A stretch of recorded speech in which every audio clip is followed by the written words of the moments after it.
Yes, muri iki kiganiro tugiye kuba twagaruka ku nkuru ebyiri. Titi yaje kuba agira icyo avuga cyangwa se uburyo bamuburiye mu rukundo rwiwe na Nyambo. Icya kabiri tuza kugarukaho ni uko bamwe mu basitari bakomeye, bamwe mu baboroga bakomeye bagumye gutega urugo rwa Nyambo amabuye. Nyemera tujyane muri iki kiganiro.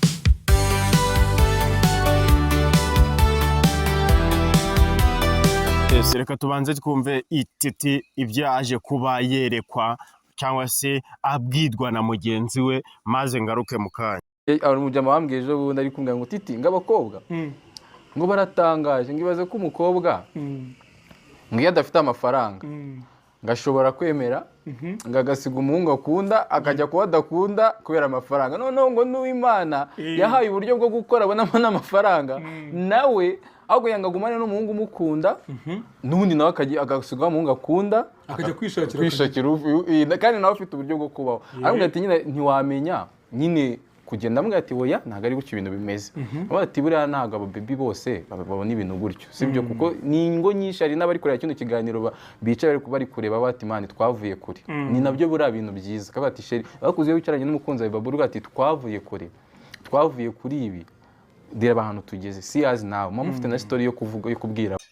Si nibyo gusa kandi urumva we yari yamaze kwiyakira already byaramaze kuba, ariko nanone nkibaza ko bino bintu byarangiye cyangwa se umukobwa yajyanywe kuki bigumye kugarukaho nyuma, cyangwa se babuze content turi bukore, niyo mpamvu bari kugerageza kubihuzahuza kugumya kubigarura kugira ngo bigume mu matwi y'Abanyarwanda. Ariko si nibyo gusa, reba ababloga bacu bamwe mu bakomeye, bamwe Nyamabondi ibintu yakoreye Nyambo, urugo rwawe ntiruzaramba ngo ntashoboye ngo ni reka nawe tubyumve maze ngaruke mu kanya ngira ibindi bintu ndenza, kuko ibi ntago bikwiye, kuko gusebya umuntu witwaje ngibi bimeze bice ngiye mbona bidatwika kandi bidakwiye no kuza muri no showbiz nyarwanda. Reka tubanze tubyumve tuze kugaruka mu kanya.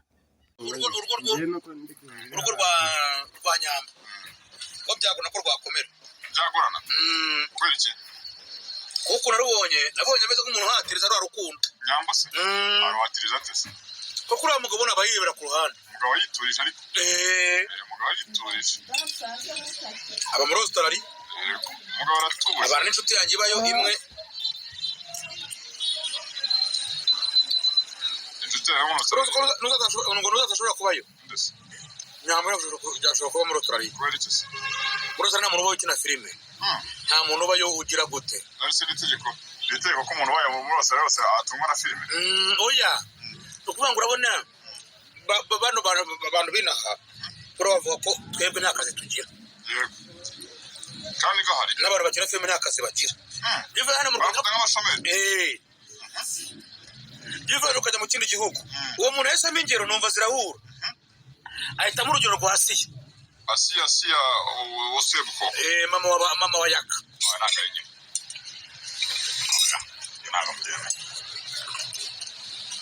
Ariko niko bivugwa. Ese urugo rw'umuntu mu rutega iminsi muto sicyo tubereyeho. Ubona ari zengo zama kabere ingo mu mbone zawe ni mu rwa rwairene ruzaramba urwairene kuko umugore yarakoze nerakoze ano mu mushuti wawe ngo yarohaye iminsi.